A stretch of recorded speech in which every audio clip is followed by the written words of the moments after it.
Alright, this is for all of you with the Puch moped that would like to run turn signals without using an external battery source. All you need to do is purchase the 12-volt coil from Treatland TV so that you now can use one coil for 12 volts to both your head and tail light. Your old tail light coil, it would have a gray wire on it. I changed mine to purple so I would know it's now for the blinkers. You can use to power the blinkers. Mine are 12-volt blinkers. These little guys up here, little LEDs. I have some on the front here and then also on the back.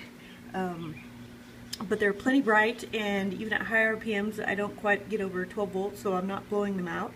But you run this wire here through one of these fuse guys and then into a relay at the B terminal, and then the L terminal will be for the wire that goes to power the switch for the turn signal operation. So it's that simple. Just get yourself the Treats 12-volt coil, use your old taillight coil to power your blinkers, and you're ready to blast in style with turn signals without an extra battery in there to just bulk up the ride.